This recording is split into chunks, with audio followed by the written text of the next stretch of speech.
नमस्कार, अभिवादन। मैं दुर्गेंद्र चौहान। 2024 के चुनाव की रणभेरी एक तरीके से बच चुकी है, लेकिन जो एक डेढ़ महीने पहले जो विपक्ष बहुत समर्थ दिख रहा था कि वो भारतीय जनता पार्टी और उसके सबसे बड़े नेता नरेंद्र मोदी का मुकाबला कर लेगा, वो अब एक एक करके खंड खंड टूटता नजर आ रहा है। इसके बावजूद लगातार विपक्षी गठबंधन इंडिया के जो बचे हुए घटक हैं, उनमें भले ही सीट बंटवारे को लेकर हल्ला गुल्ला हो, लेकिन ईडी की कार्रवाई, चुनाव में धांधली, महंगाई, बेरोजगारी, इन मुद्दों को लेकर पूरे दिन आज सदन से लेके सड़क तक विपक्ष ने यलगार कर दी।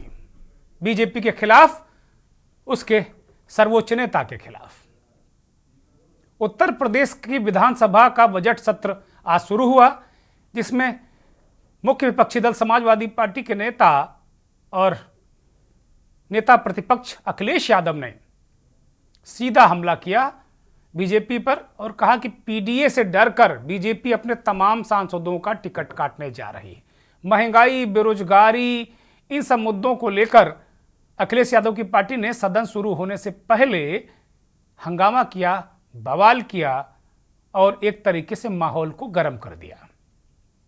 तो दूसरी तरफ दिल्ली में बीजेपी और आम आदमी पार्टी के बीच दंगल खूब हुआ। आम आदमी पार्टी ने आज दिल्ली में भारतीय जनता पार्टी के मुख्यालय पर प्रदर्शन का ऐलान किया था। प्रदर्शन से पहले एक रैली में उसके सर्वोच्च नेता अरविंद केजरीवाल, जो दिल्ली के चीफ मिनिस्टर हैं, उन्होंने कहा कि ये वोट चुराने वाली सरकार है, आपका वोट चुरा लेती है। उन्होंने चंडीगढ़ मेयर का हवाला दिया, जो चुनाव हुआ है जिसमें बीजेपी जीत गई और बहुमत होते हुए भी इंडिया गठबंधन और आम आदमी पार्टी और कांग्रेस पार्टी वहां हार गई। उन्होंने कहा कि भाई, जिसके वोट 13 पड़े उसको 16 दिखा दिया और जिसके वोट 20 थे उसके 12 दिखा दिए। 8 वोट को रद्द कर दिया गया। जब इतने छोटे चुनाव में यह हाल है, तो केजरीवाल ने कहा कि बटन आप किसी और दल का दबाते हैं और वोट कहीं और जाता है। घूम फिरकर केजरीवाल ने एक बार फिर से ईवीएम में धांधली का मुद्दा उठा दिया।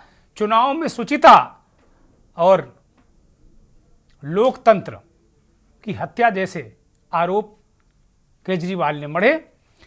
शाम होते होते देर शाम, अभी थोड़ी देर पहले देर शाम, केजरीवाल के घर दिल्ली पुलिस की क्राइम ब्रांच एक नोटिस लेकर पहुंच गई एक पुराने मामले में।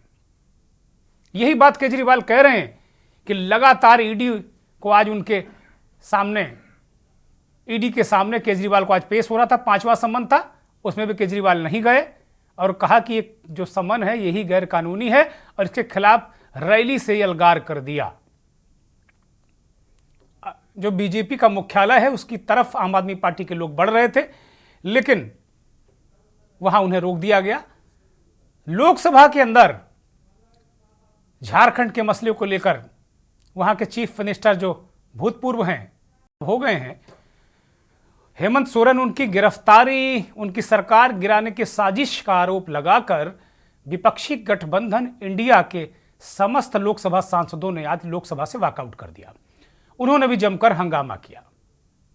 इसी हंगामे, बवाल झंझट के बीच झारखंड में चंपई सोरेन को राज्यपाल ने शपथ दिला दी। कल तक उन्हें न्योता नहीं दिया गया था। ऐसा लग रहा था कि शायद ही उनको बुलाया जाए। वोटों की तरह कहीं विधायक न टूट जाएं, इसलिए जो 43 विधायक गठबंधन के हैं, जेएमएम और कांग्रेस के, उन्हें हैदराबाद में सुरक्षित ठिकाने पर भेज दिया गया। यह पूरा आज देश का घटनाक्रम था। ये जो पूरा घटनाक्रम है, ये 24 की क्या यलगार है क्या?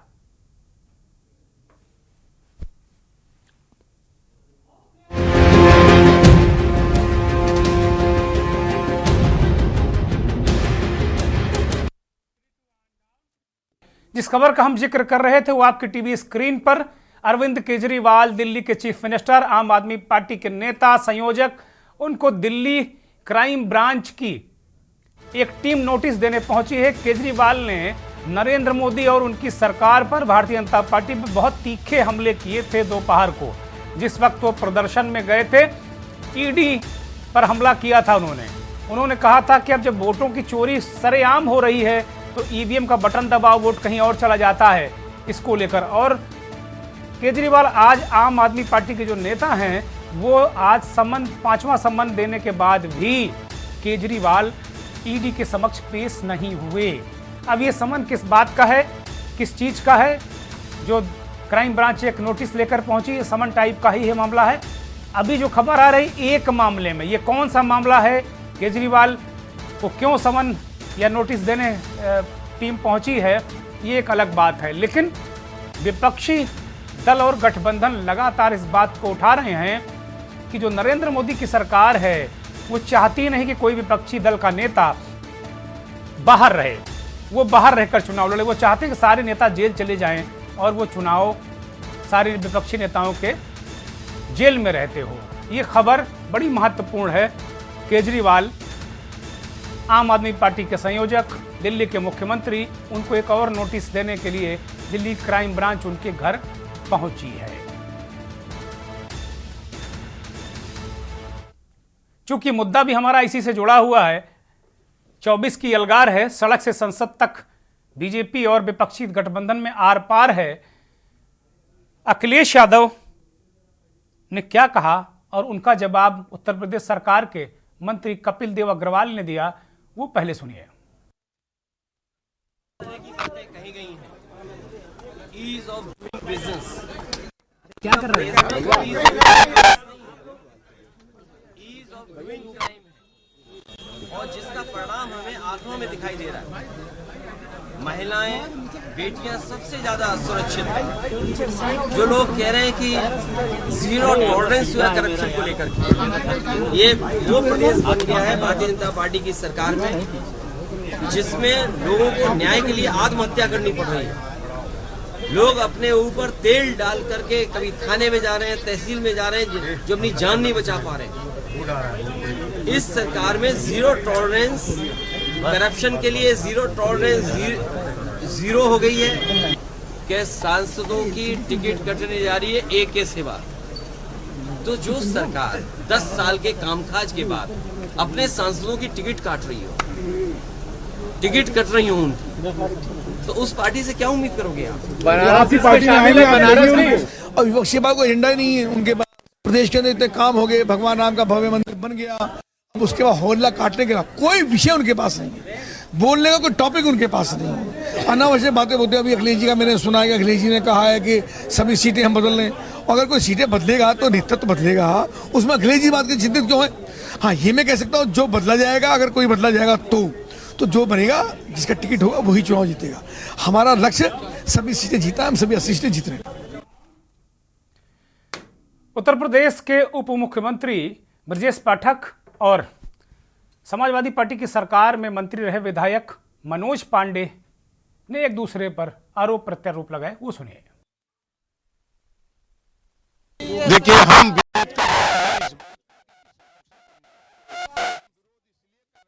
कि नौजवानों के हाथ में रोजगार नहीं है, हम विरोध इसलिए कर रहे हैं वंचितों का शोषण हो रहा है। हम विरोध इसलिए कर रहे हैं कि मजदूरों के पेट में रोटी नहीं है। हम विरोध इसलिए कर रहे हैं कि आज गरीबों को थाने और तहसील में न्याय नहीं मिल रहा। इन मुद्दों को लेकर के हम विरोध कर रहे हैं।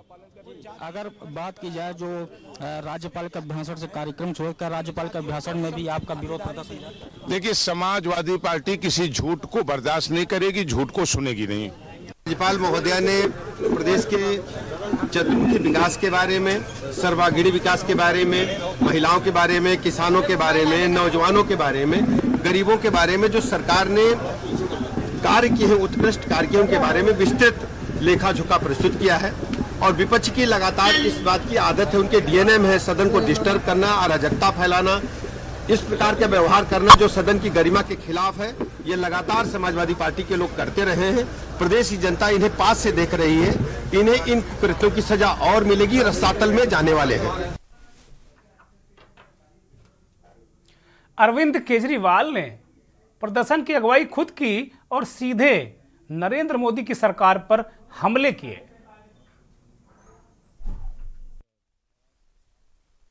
आपके माध्यम से अपने कार्यकर्ता को यह बताना चाहता हूं कि यदि मैं सांसद हूं, यदि मैं भारतीय जनता पार्टी का कार्यकर्ता हूं, यदि ये लोग मेरी हत्या नहीं करवा देता है तो ये सोरेन परिवार का वजूद मैं यहाँ दुमका नहीं पूरे झारखंड से समाप्त कर दूंगा। उन लोगों को जेल जाना पड़ेगा।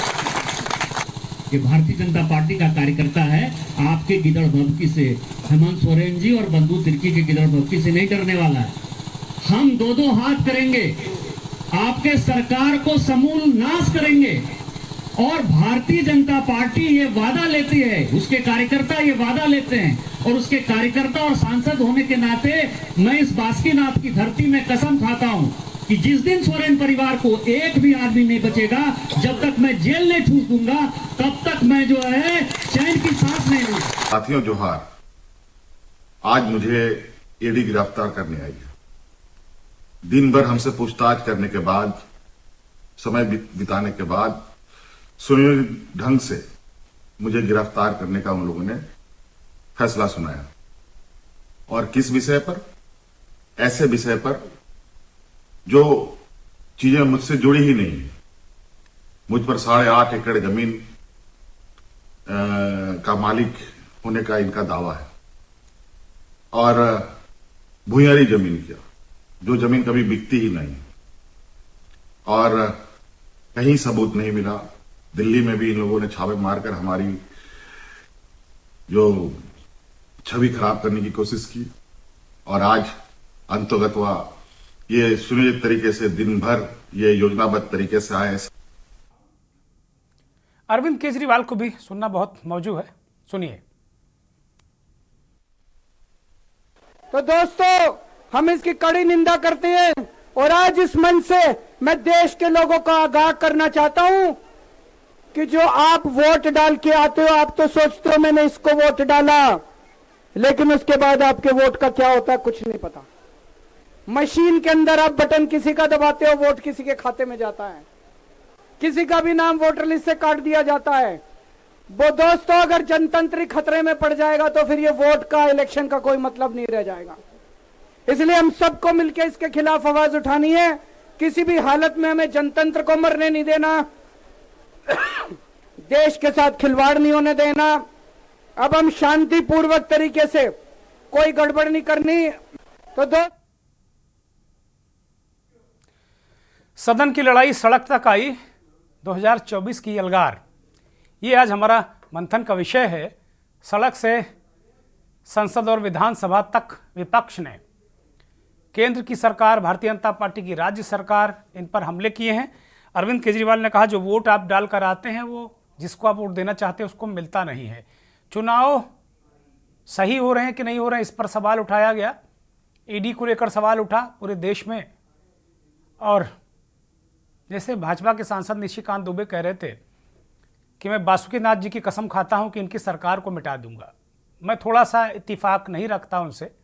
सोरेन परिवार को आप मिटा दीजिए, वो हो सकता भ्रष्टाचारी हो, कोर्ट तय करेगा, लेकिन सरकार तो जनता की है।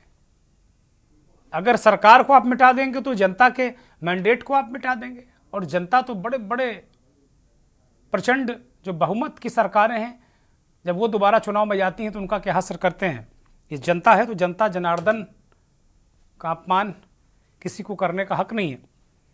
हमारे साथ मेहमानों का एक पैनल जुड़ गया है। वरिष्ठ पत्रकार चंदन मिश्रा साहब जुड़े हैं। चंदन जी बहुत स्वागत, बहुत धन्यवाद, बहुत आभार। राजनीतिक विश्लेषक गोविंद वर्मा जी जुड़े हैं। गोविंद वर्मा जी आपका भी बहुत धन्यवाद।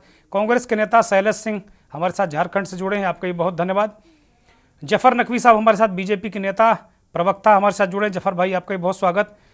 जेएमएम के प्रवक्ता फयाज खान साहब जुड़े हैं, उनका भी बहुत स्वागत। और समाजवादी पार्टी के नेता प्रवक्ता कपीस श्रीवास्तव जी हमारे साथ जुड़े हैं। कपीस जी आपका भी बहुत स्वागत, बहुत धन्यवाद, बहुत आभार आपका। कपीस जी कुछ बदले बदले नजर आ रहे हैं, मुझे पहचानने में थोड़ी सी दिक्कत हो रही है। आज कुछ लग रहा है मॉडर्न लुक लेकर आज आए हैं बिल्कुल स्क्रीन में कपीस भाई, बहुत सुंदर बेहतरीन लुक। चर्चा की शुरुआत कपीस श्रीवास्तव से ही मैं करता हूं। कपीस जी आपके पास आ रहा हूं। ये आप जैसा अभी उत्तर प्रदेश के विधानसभा में ओवरऑल अगर आप पूरे दिन का अगर सीन देखें तो यूपी से लेकर दिल्ली से लेकर झारखंड तक आज पूरे जो विपक्ष है वो हल्ला गुल्ला हंगामा करता रहा। संसद में भी इंडिया वाले गठबंधन ने वॉकआउट किया कि झारखंड में आरोप लगाया कि वो सरकार गिराने की कोशिश है, ईडी परेशान कर रही है। यहाँ भी आप लोगों ने विधानसभा शुरू होने से पहले हंगामा बवाल किया। बीजेपी के नेता ब्रजेश पाठक और सब जो पूरा विपक्षी जो सत्ता पक्ष है वो कह रहा है कि भाई ये आप लोगों का एक तरीके से हर सत्र के पहले का ये कार्यक्रम बन गया है कि आप लोग पहले से तय कर देते हो अगले सत्र में आप क्या करोगे। मतलब ये प्रायोजित कार्यक्रम है। ये आप प्रायोजित कार्यक्रम करे बिना मान नहीं सकते हो, चाहे सरकार जितना अच्छा काम करे। कम से कम सरकार कुछ ना कुछ तो अच्छा करती होगी ना कपीस जी। उनके दृष्टिकोण में तो सरकार बहुत अच्छा काम कर रही है, लेकिन जनता के दृष्टिकोण में और विपक्ष के दृष्टिकोण में नगण्य है इनके काम। हम लोग हमेशा एक टूल के रूप में इसका यूज करते हैं, क्योंकि हमें तो कहीं बोलने ही नहीं दिया जाता।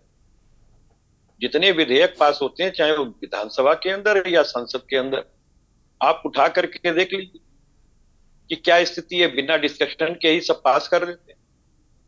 तो ये तो सबको मालूम है कि एक तानाशाही पूर्वक सरकार चल रही है। लेकिन इस सरकार ने सरकार में आने से पूर्व जो वादे किए थे और जिससे हमारे बेरोजगार जूझ रहे हैं, जिससे हम आज महंगाई से जूझ रहे हैं, हमारा पूरा देश जूझ रहा है, इंफ्रास्ट्रक्चर के नाम पे शिक्षा को आपने इतना महंगा कर दिया कि विश्व गुरु बनाने चले हैं और 80 करोड़ लोगों को 5 किलो के अनाज पर ला दी। तो जब ये सब आईना आप दिखाते हैं और पूछते हैं कि भैया विधानसभा सत्र तो सब अपनी जगह है, ये बताओ कि बेरोजगारी के अंदर आपने वायदा किया था उत्तर प्रदेश में कि आप 5 लाख नौकरियां प्रतिवर्ष देंगे और 70 लाख रोजगार का नया सृजन करें। तो उस हिसाब से तो आप सोच लीजिए 7 साल से ऊपर की सरकार हो चुकी, कितनी नौकरियां हैं। तो बात इस चीज की है, जब सरकार को आईना दिखाई तो उन्हें दिक्कत। देखिए, विपक्ष का काम सकारात्मक रूप से तभी हो सकता है जब आप वाकई विपक्ष को भी सुनने के लिए तैयार हो। आप जब सत्र जो है वो बहुत छोटा सा सिमेट करके ले आते हैं, अब तो कोई कोरोना काल भी नहीं चल रहा, तय जितने सत्र के दिन हैं उनका 1/4 भारतीय जनता पार्टी ना संसद में चला रही है ना विधानसभाओं में चला रही है। ये किस तरीके की तैनात चाहिए? किसी पर बिना डिस्कशन के आप उन विधेयक को, क्योंकि आप इतने बहुमत में हैं कि पार कर लेते, तो क्या इसका मतलब है कि विपक्ष का कोई मतलब नहीं है?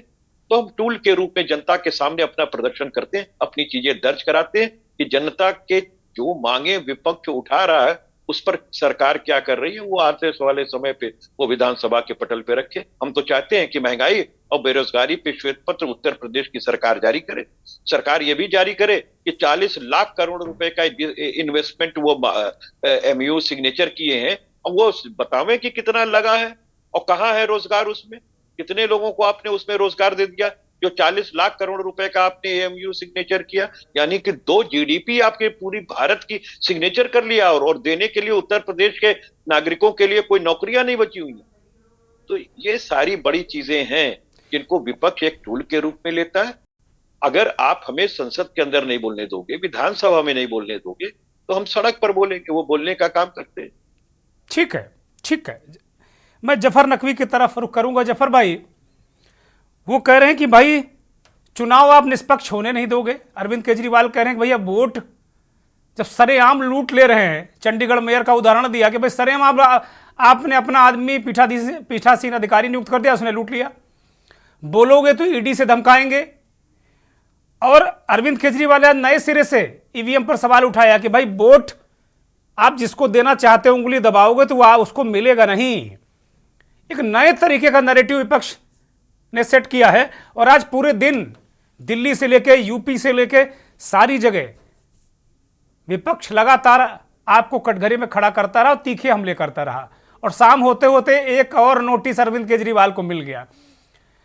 तो क्या आप लोग एजेंसियों से ही सरकार चलाओगे, ईडी सीबीआई से, या कोई लोकतंत्र नाम की चीज है क्या जफर अली? देखिए, आम आदमी पार्टी के सवाल का जवाब मैं अभी उनकी जो बनी हुई सरकार है पंजाब में, तो ईवीएम लगता है उस टाइम इन लोग ने हैक कर लिया था, तो आसानी से सरकार बना ली थी, हम लोग बेचारे कुछ नहीं कर पाए थे। उसके बाद आती ईडी और सीबीआई से वही व्यक्ति डरेगा ना जिसने कुछ गलत किया होगा। अगर मैंने गलत नहीं किया, मुझ पे आरोप प्रत्यारोप लगाएंगे, मैं जाकर उसकी विवेचना में सहयोग करूंगा, उसमें जो भी व्यक्तिगत तौर पे जो उसके निष्कर्ष निकलेंगे उससे हम साबित हो जाएगा कि मुझ पे मैं किसी तरह आरोपी नहीं साबित हुआ। और रही बात विपक्ष की कि हल्ला गुल्ला कर रहे हैं, तो इनके पास अब कुछ मुद्दा नहीं बचा है, ना कोई मिशन है, ना कोई विजन नहीं। वो मुद्दे बता रहे हैं, कपिल श्रीवास्तव मुद्दे बता रहे हैं, महंगाई, बेरोजगारी। अखिलेश यादव कह रहे हैं जीरो टॉलरेंस ही जीरो हो गया, कह रहे हैं ना वो। ये मुद्दे हैं उनके सदन में, जवाब दीजिए आप। 40 करोड़ की आबादी में प्रत्येक व्यक्ति के साथ एक गनर नहीं खड़ा हो सकता है, प्रत्येक व्यक्ति के साथ एक फौज का व्यक्ति नहीं खड़ा हो सकता है। अगर देश में कहीं पर कुछ ऐसी स्थिति बनती है तो उसके तत्काल निवारण किए जाते हैं। हमारी एजेंसी उसके लिए काम करती है, हमारी अर्धसैनिक बल उसके लिए लगी है ना। अगर कुछ ऐसी दुर्घटना किसी कारणवश हो जाती है तो उसके लिए हमारे पास उसके लिए सहयोगी एजेंसीज हैं जो उसके लिए तत्काल उसमें प्रभावी तरह के अपने काम करती हैं। और रही बात अखिलेश यादव जी की बात कर लें या सो कॉल्ड उनके गठबंधन की बात कर लें, देयर इज नथिंग। अपने देश के लिए कुछ करने के लिए नहीं है, इनको केवल क्या करना है, हल्ला गुल्ला करना है, ताकि कुछ जो सकारात्मक सोच के साथ देश में कुछ हो सके, उस पे काम हो सके, उसको अमल में लाया जा सके। उस पे काम कभी नहीं करेंगे क्योंकि देश की जनता ने इनको ठुकरा दिया है और आने वाले समय में इससे बदतर हालत होने वाली है, इनकी गिनती और कम होने वाली है। अगर आने वाले समय में देश की राजनीति में अगर इनको अपनी अहमियत बनानी है तो देश में सकारात्मक सोच की ओर काम करे, विध्वंसकारी सोच। सकारात्मक सोच का क्या मतलब फैयाज भाई?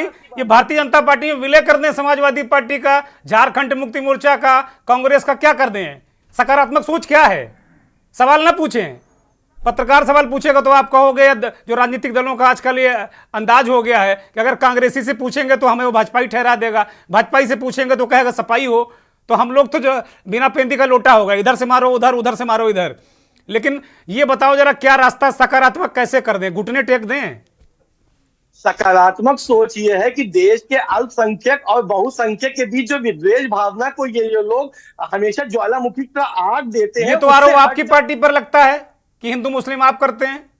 हमारी पार्टी केवल सबका साथ, सबका विकास, सबके विश्वास पे काम करती है। हमारी पार्टी अल्पसंख्यक को भी उतनी सहूलियत देती है जितनी बहुसंख्यक को देती है। हमारी पार्टी अगर किसी को मकान देती है तो वो अल्पसंख्यक और बहुसंख्यक नहीं देखती है। हमारी पार्टी जब आयुष्मान सेवा में स्वास्थ्य सेवाएं देती है तो आज इस देश के बहुत सारे मुस्लिम आलिम, मुस्लिम नेताओं ने आज दिल्ली में बैठक की, आपको पता होगा, पर्सनल लॉ बोर्ड की बैठक हुई, बहुत सारी बैठकें आज हुई हैं।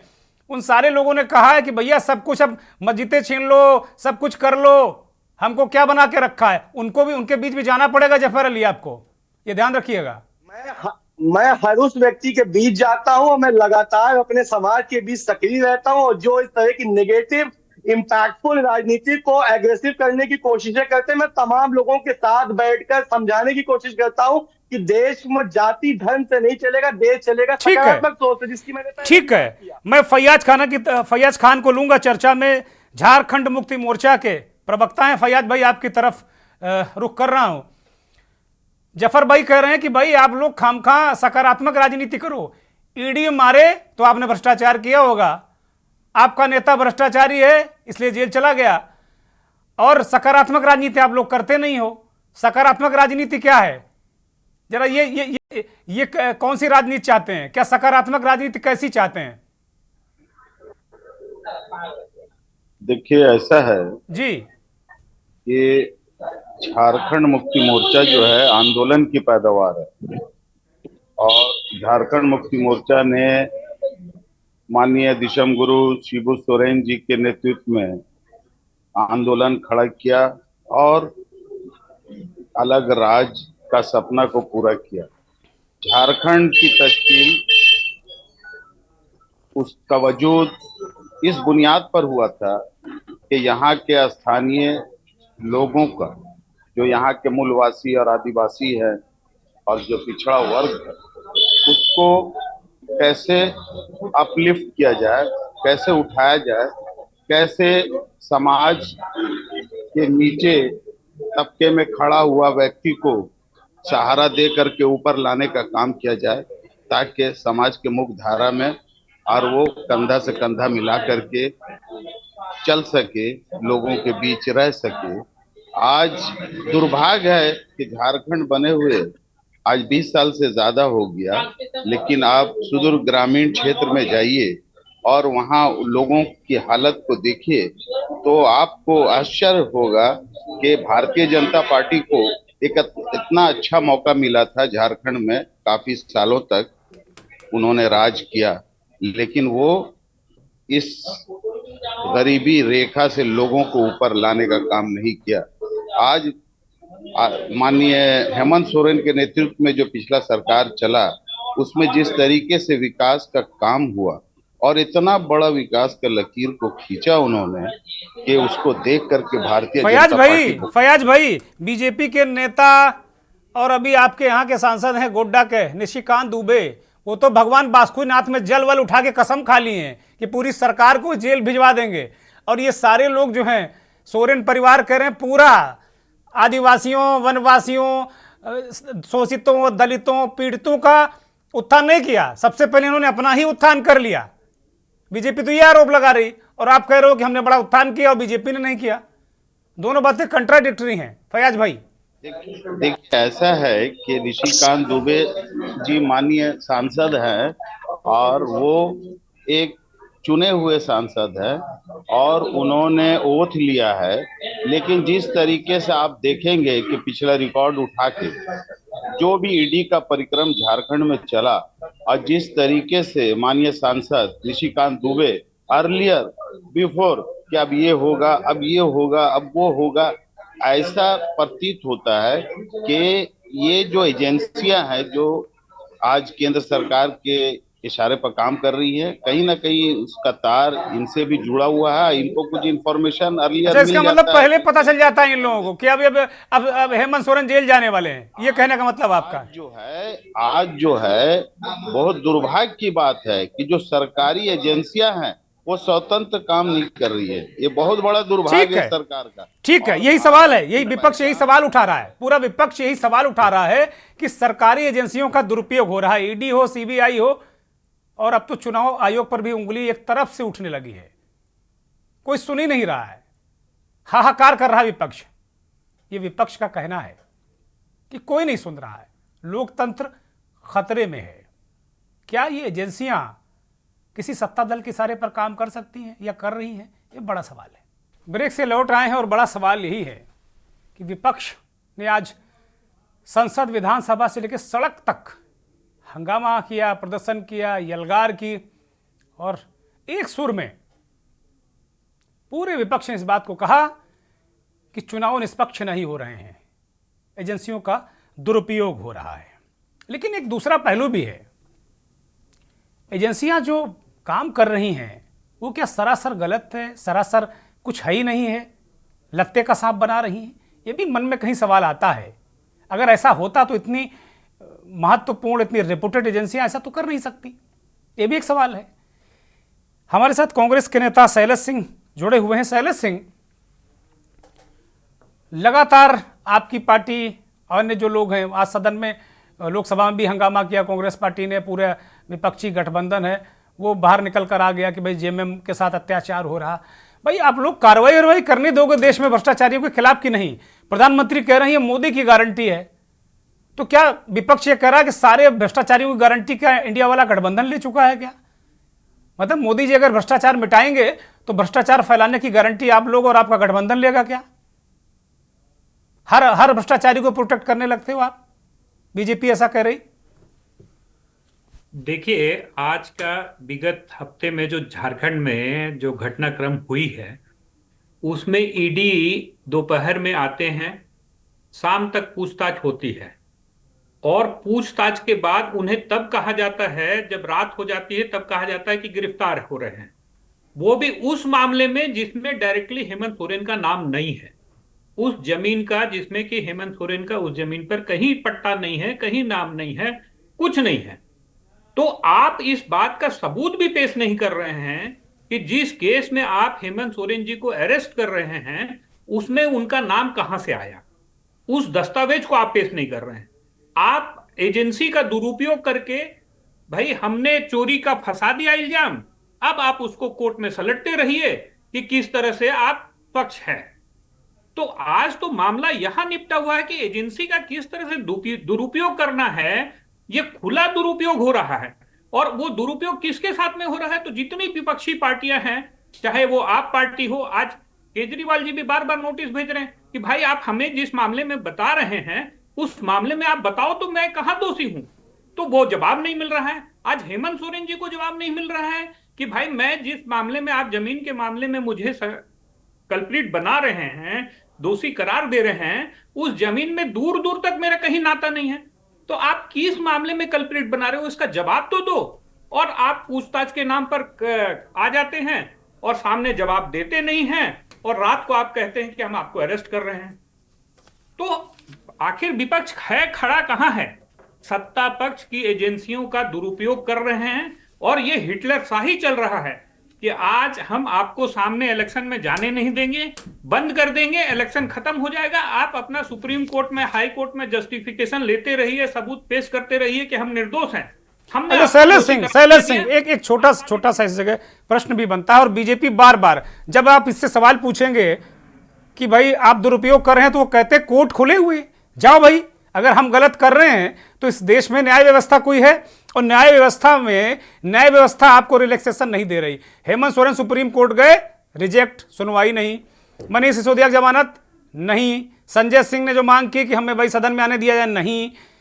तो कहीं ना कहीं तो फिर सवाल उठता है इस देश की पब्लिक को, परसेप्शन तो बनता है कि गड़बड़ है कुछ। प्रशासन तो यह भी बन रहा है कि आज देश में जितनी भी एजेंसियां हैं, मैं किसी व्यक्तिगत एजेंसी या किसी एजेंसी का नाम नहीं लेना चाहूंगा, परंतु आज देश में न्यायिक व्यवस्था हो या जितनी भी एजेंसियां हो, उन सब पे केंद्र सरकार का जोर चल रहा है, और इस व्यवस्था में देश में हिटलर शाही चल रही है।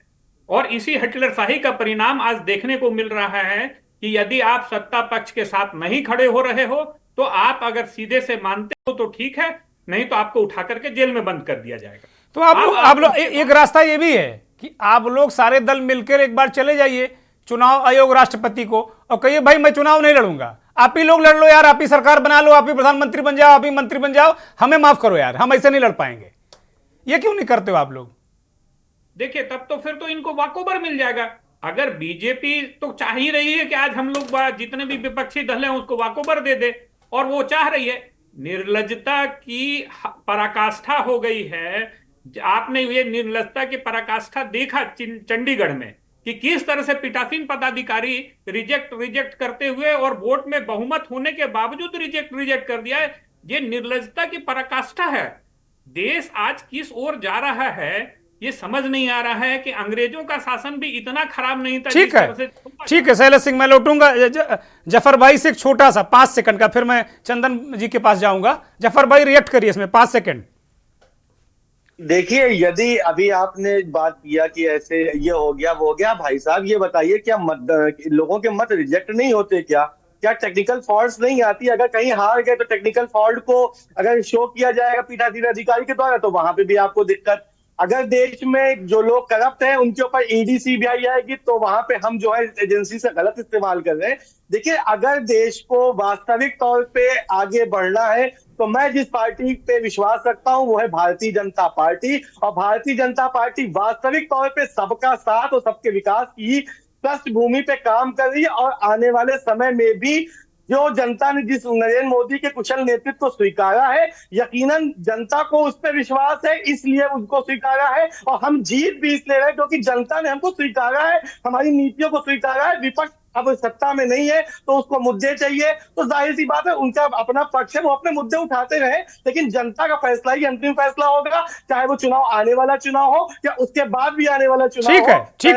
ठीक है जफर भाई, आपकी बात आ गई। मैं चंदन जी की तरफ रुख करूंगा। चंदन जी, ये एक अजीब टाइप का माहौल बना है इस देश में, और बार बार आप भी मेरे साथ कई बार डिबेट में पहले भी रह चुके हैं, आज फिर हैं। ये बार बार घूम फिर कर यही आता है कि भाई ये एजेंसियों का दुरुपयोग करते हैं, ये चुनाव नहीं होने दे रहे हैं, ये लोकतंत्र को खतरे में डाले हुए हैं।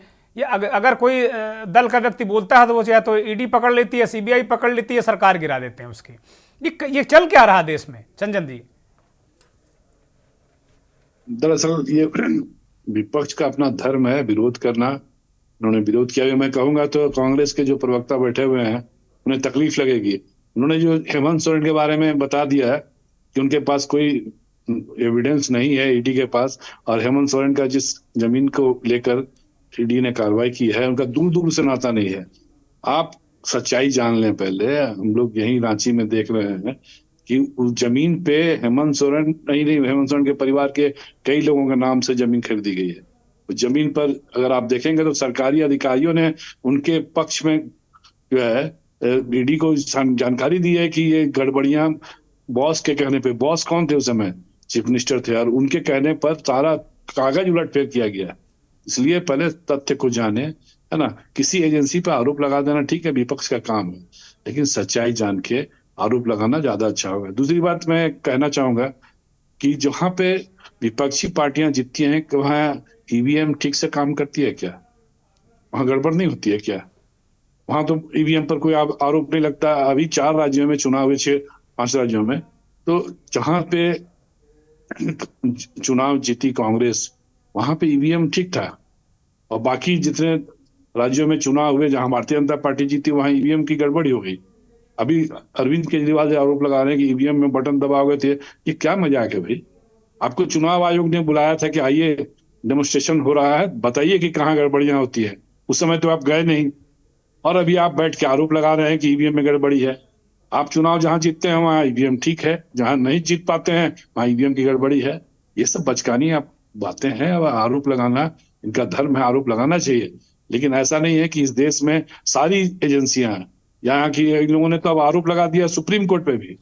आज सुप्रीम कोर्ट में उनकी सुनवाई थी हेमंत सोरेन जी की। सुप्रीम कोर्ट ने कहा कि आप हाईकोर्ट गए नहीं, सीधे चले आए सुप्रीम कोर्ट। यहाँ आए क्यों? कपिल सिब्बल के सबसे बड़े नेता थे कांग्रेस के, और सुप्रीम कोर्ट के वकील हैं। भाई आप हर चीज में आप एक सवाल खड़ा होता है कि आप हाईकोर्ट गए, हाईकोर्ट से पिटीशन वापस ले लिया। सुप्रीम कोर्ट ने कहा कि आप यहाँ सीधे क्यों आए? तो सुप्रीम कोर्ट, हाई कोर्ट, कहीं कोई इन पर किसी पर इनका विश्वास नहीं है। ऐसा नहीं चल रहा है देश। और केंद्र सरकार का इतना नहीं रसूख है और इतना प्रभाव नहीं है कि सुप्रीम कोर्ट के चीफ जस्टिस से लेकर जजेस तक इनके प्रभाव में आ गए जी। यहाँ कई बातों में अगर ऐसा होता तो राहुल गांधी जी का जो मेमोरी खत्म हो गई थी वापस नहीं होती, वो बिल्कुल अब बेदखल कर दिए जाते अपने सांसदी से। लेकिन जहां कानून काम करता है अपना, कानून पर विश्वास करना चाहिए। ये विपक्ष का ये धर्म नहीं है सिर्फ कि आरोप लगाओ, आप तथ्यों पर बात करें। तो झारखंड में जो स्थिति बनी हुई है खास करके जमीन को लेकर, यहाँ पे जितने अधिकारी गिरफ्तार हैं, 3 आईएएस, 2 आईएएस अफसर जेल के अंदर बंद हैं।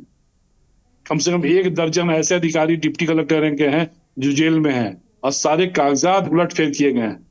यहाँ पे ऐसे कह देना कि हेमंत सोरेन के खिलाफ में कोई आरोप नहीं है, कोई एविडेंस नहीं है और उन्हें पकड़ लिया गया। ईडी कोई बच्चा है या हेमंत सोरेन कोई बच्चे थे कि वो इस तरह से खिलौना है कि पकड़ लिया और चोरी और दरोगा का खेल हो रहा है? ऐसा नहीं होता है।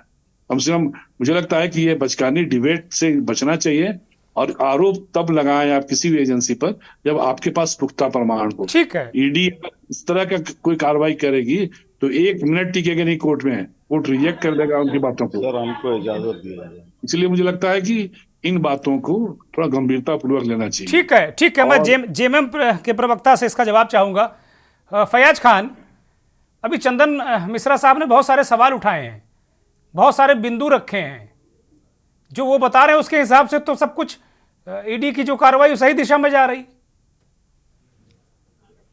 सर ऐसा है कि बचपन से देखते आए थे कि जमीन का मामला जो है वो सिविल मैटर होता है, एसडीओ कोर्ट में, एलआरडीसी और एसडीओ कोर्ट में चलता है। ये देश में पहली बार ऐसा सुनने में आ रहा है कि जमीन का मामला जो है ईडी देख रही है। ये अपने आप में एक अलग मतलब जो है सिस्टम जो है अलग दिशा में जा रहा है। ठीक आप जबकि माननीय हेमंत सोरेन ने स्पष्ट कहा और क्लियर कहा कि उससे हमारा कोई लेना देना नहीं, ये जबरदस्ती का उसमें जो है उनको पीसने का कोशिश किया जा रहा है, जो कि बेबुनियाद है। और वो 5-5.5 एकड़ जमीन, अरे गुरु जी का तो वो कुर्बानी है झारखंड के लोगों के लिए कि अगर वो एक बार आवाज उठा दे तो हजारों हजार एकड़ जमीन लोग जो है ना गुरु जी को गिफ्ट कर दे। सही कहा। और उनके परिवार पर आप एक छोटा सा इस तरह के इल्जाम लगा। एक मैं शब्द कहना चाहूंगा कि यहाँ पे छवि रंजन डिप्टी कमिश्नर थे रांची के, और फैयाज जी को बेहतर पता होगा कि वह क्यों जेल के अंदर बंद हैं। उनके अधीन कितने अंचल अधिकारी थे जिन्होंने जमीन की गड़बड़ी की और किनके कहने पे की, ये पूरा झारखंड जानता है। इसलिए ये गुरु जी के कहने पे जमीन कोई दे देंगे, और जिन लोगों ने जमीन नहीं ली है वो, हम कह रहे हैं कि सीएनटी एक्ट का सबसे बड़ा उल्लंघन किस परिवार ने किया है? बताइए फैयाज जी बताइए। चंदन जी बड़े महत्वपूर्ण सवाल पूछ रहे हैं, बताइए। कोशिश कौन सी पार्टी कर रही थी झारखंड में, वो भी तो सारे लोग जानते हैं। ये कट दलील दे रहे हैं आप श्रीमान जी। मैं कह रहा हूँ कि सीएनटी एक्ट का उल्लंघन सबसे ज्यादा खत्म करने की कोशिश कौन सी पार्टी कर रही थी झारखंड में, ये भी तो सारे जनता को पता है, झारखंड की जनता को पता है। अरे सीएनटी एक्ट का उल्लंघन तो किया ना सोरेन परिवार ने। अरे सीएनटी एक्ट के लिए जो है, सीएनटी एक्ट की जमीन अगर आदिवासी को नहीं मिलेगा तो किसको मिलेगा? भाजपा ने की थी और केंद्र की सरकार ने पूरी तरह से इसको नकार दिया था। ठीक है शैलज जी, आपके पास आऊंगा। मैं गोविंद वर्मा जी को चर्चा में शामिल करता हूं, बहुत देर से वो इंतजार करें। गोविंद जी, विपक्ष के पास कोई मुद्दा बचा नहीं है क्या? विपक्ष बिल्कुल लुट गया है, पिट गया है, इसलिए वो बस विक्टिम कार्ड खेलने लगता है, रोने लगता है कि ईडी मारे डाल रही है, अब चुनाव बहुत गड़बड़ हो रहा है, और ये जो वोट हम डाल रहे हैं ये बीजेपी खाते में जा रहा है। ये विक्टिम कार्ड है क्या? ऑब्वियसली कोई अब विजन पे काम नहीं हो पा रहा है। मैं गोविंद जी से मेरा सवाल है, मैं बीजेपी से मेरा सवाल नहीं, गोविंद वर्मा से मेरा सवाल। गोविंद जी। दुर्गेन जी, सबसे पहले तो हम हमारे सम्मानित पत्रकार चंदन मिश्रा जी से हम आग्रह करना चाहते हैं कि उन्होंने भी एक तरफी बात की सुरेन जी की। हम उनसे ये जानना चाहते, जो महाराष्ट्र में सरकार को उप मुख्यमंत्री बनाए भाजपा ने, प्रधानमंत्री महोदय ने, क्या वो बात जायज थी? देखिए, सवाल जब सवाल शिबू सोरेन या हेमंत सोरेन के बारे में पूछा जाए तो जवाब उसी का आना चाहिए। तुलना तो पूरे देश का करें, आप बेहतर कर सकते हैं। देखिए, जो भ्रष्टाचारी है उस पर कार्रवाई होनी चाहिए, ये मैं उसका समर्थक हूँ। लेकिन मैं ऐसे तमाम लोग भाजपा में भी हैं, उन पर भी कार्रवाई होनी चाहिए। बिल्कुल होनी चाहिए, बिल्कुल होनी चाहिए कार्रवाई, उसके लिए मैं विरोध नहीं कर रहा हूँ। लेकिन कांग्रेस के प्रवक्ता ने जिस ढंग से, सुन लिया जाए गोविंद वर्मा जी, कांग्रेस के प्रवक्ता ने जिस ढंग से बिना आधार के कहा कि हेमंत सोरेन के खिलाफ में कोई एविडेंस नहीं, कोई दूर दूर का नाता नहीं और कार्रवाई की गई, ऐसा मैं पूछूंगा। चंदन जी मैं पूछूंगा। गोविंद जी आप बोलिए, ज्यादा वक्त नहीं। गोविंद जी बोलिए। उसमें तो हम ये कहना चाहेंगे मिश्रा जी, अभी बंगाल में भी कार्रवाई ममता बनर्जी के भतीजे पर होने वाली है, तेजस्वी यादव पर बिहार में होने वाली है, दिल्ली में केजरीवाल के पास होने वाली है। तो क्या ये सब भ्रष्टाचारी हैं? और अभी तक भ्रष्टाचारी 10 वर्षों तक मोदी जी क्या करते रहे, साथ क्या करते रहे? जब चुनाव आने वक्त आया, केवल मात्र 2 महीने रह गए, तब सबको याद आ गई ये भ्रष्टाचारी है, इस प्रदेश में ये भी भ्रष्टाचारी है, इस प्रदेश में ये भी भ्रष्टाचारी, सभी भ्रष्टाचारी निकल आए। अरे ये बात तो मोदी जी को तब अच्छी लगती थी जब 10-20 आदमी अपने पार्टी के भी भ्रष्टाचारियों के। अरे गोविंद जी कमाल कर रहे हैं, उनकी पार्टी के लोग पाक साफ हैं, उनको कैसे जेल भेज दें? आप क्या बात कर रहे हैं गोविंद जी? मतलब बिना, केवल ये साबित करने के लिए मोदी जी बड़े ईमानदार हैं, वो पता चला फैयाज खान जफर भाई को जेल भेज दें, ईडी भेज के, क्या मतलब हुआ भाई? इसका क्या मतलब है? ये सीधे गुंडागर्दी, और इसके अलावा कुछ नहीं हम कहेंगे। गुंडागर्दी कर रहे हैं, अपना भय दिखा रहे हैं, अपना सत्ता का जो है ताकत दिखा रहे हैं कि हम ये कर सकते हैं, हम आपको जेल में डाल सकते हैं। अभी आपने निशिकांत दुबे की बात सुनी थी आपने, करे एक विधायक को मैं जेल में भिजवा दूंगा। अरे मानी तुम बच जाओगे क्या? अरे आज आप सत्ता में हैं, कल तुम भी चले जाओगे जेल। अरे वो भाषा को इस्तेमाल करना चाहिए। तो रावण का अहंकार बोल रहा है, ये निशिकांत दुबे नहीं नहीं बोल रहे। गोविंद जी ठीक है, मैं सारी बातें मैं आप महाराष्ट्र की तरफ गए तो वहां एक जो सरकार में मंत्री जी हैं उनकी फाइलें ईडी दफ्तर से गायब हो गई है। ये तो बहुत सारी चीजें हैं, लेकुना हैं। लेकिन क्या विपक्ष क्या रो ज्यादा रहा है क्या? मैं एक जानकारी जोड़ना चाहूंगा अभी। एक बहुत ताजा तरीन घटना है, और फैयाज साहब जानते होंगे क्योंकि जामुओं के वो प्रवक्ता है। अभी एक मामला चल रहा है लोकपाल में माननीय शिबू सोरेन जी के खिलाफ में। ये मामला दिल्ली हाईकोर्ट के आदेश पे हुआ है। ये पहले लोकपाल में गया मामला। 81 ऐसी प्रॉपर्टी हैं जिनके बारे में पूरे सोरेन परिवार ने न तो जानकारी दी है इनकम टैक्स को, और न ही चुनाव आयोग को उन्होंने शपथ पत्र में डाला है, इनके जितने विधायक और सांसद हैं। और 81 ऐसे प्रॉपर्टी के बारे में जब मामला सीबीआई के पास गया तो इन्होंने अपील की हाईकोर्ट में। हाईकोर्ट ने खारिज कर दिया अपील को। उसके बाद कहा कि ये मामला जांच में चलेगा, और लोकपाल को कहा कि गो अहेड। तो वो मामला सीबीआई जांच कर रही है। हम कह रहे हैं कि ये चीजें कहां से आती हैं? आखिर कोर्ट कचहरी है कि नहीं है यहाँ पे इस देश में? कह देना कि खाली मोदी जी ऐसा कर रहे हैं, मोदी जी गुंडागर्दी कर रहे हैं, ये इस तरह की बातें बिल्कुल हमें लगता है कि तथ्य के आधार पे ही कहा जाना चाहिए। ठीक है। शैलेश सिंह, चंदन मिश्रा जी वाजिब सवाल उठा रहे हैं। वो कह रहे हैं केवल ऐसे जवानी जमा खर्च से थोड़ी हो जाएगा कि भाई भाजपा सरकार या प्रधानमंत्री जबरदस्ती किसी को उत्पीड़न कर रहे हैं। कैसे हो जाएगा भाई? अच्छी तरह पता है उनको। ये उसमें शिबू सोरेन जी के पूरे परिवार के लोगों का नाम है। ये मामला चल रहा है। ठीक है। एक तो जेएमएम से एक रिएक्शन है छोटा सा, उसके बाद फिर कांग्रेस के पास जाएंगे और फिर समाजवादी पार्टी के पास आते हैं। सर ऐसा मेरा सेल डाउन हो रहा है, तो हम छोटे से जवाब में आपसे अलविदा लेंगे। ऐसा है कि ये जितना भी इल्जामात है ये अपोजिशन के ऊपर है, और जितने दूध के धुले हुए हैं सब भारतीय जनता पार्टी में है। आप देख लीजिए महाराष्ट्र से लेकर के इतना बड़ा बड़ा घोटाला, आपका मध्य प्रदेश से लेकर के कहीं पर कोई ऐसी बात नहीं है। लेकिन ये सब बात को गुरुजी सर्वमान नेता है, ये सारा जग जानता है। और झारखंड का कोई भी भारतीय जनता पार्टी का आधा से ज्यादा नेता जो है ना, झारखंड मुक्ति मोर्चा पैदा करके दे दिया है। तो गुरुजी पर इल्जाम लगाने से पहले थोड़ा सोचना पड़ेगा।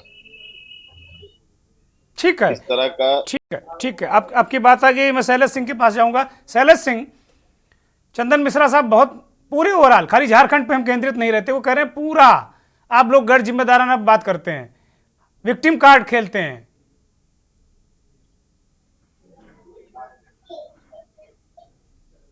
बोलिए शैलेश सिंह।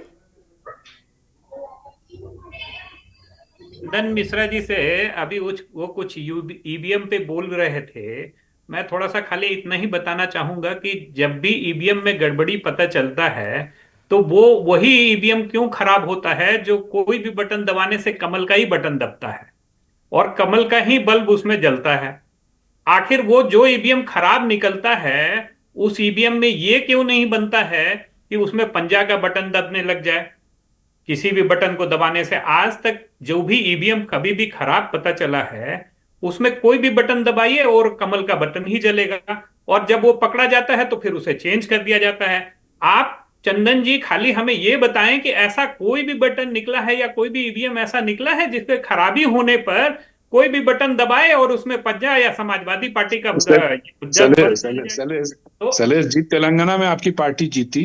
नहीं, वहां पे तेलंगाना में देखिए जब कोई खेल करता है, जब कोई खेल करता है लोकतंत्र में तो वो पूरा अपने आप को समेट करके नहीं ले जाता है। वो यही दिक्कत है, यही जवाब देने के लायक रहता। ठीक है। मैं अब चूंकि ज्यादा वक्त नहीं, कपीस श्रीवास्तव को मैं पुनः चर्चा में ले रहा हूं, काफी देर से भी इंतजार करें। कपीस भाई, अब जो स्थितियां परिस्थितियां हैं, विपक्ष के सामने क्या विकल्प क्या बचे हैं? क्या क्या विकल्प बचे हैं? कैसे वो लड़ेगा? क्या यही कहते कहते कहते चुनाव में आप लोग चले जाएंगे और आपके नेता जेल में चले जाएंगे?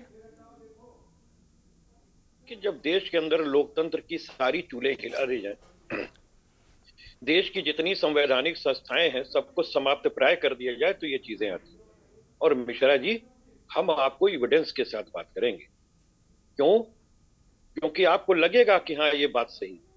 जिस देश में 19 लाख ईवीएम मिसिंग हो और आज तक सरकार जीरो टॉलरेंस की बरामद ना कर सके, हाई कोर्ट में उसकी सुनवाई पेंडिंग चल रही है, तो आप मुझे बताइए कि इतने बड़े लोकतंत्र को पर विश्वास कैसे किया जाए, कैसे किया जाए।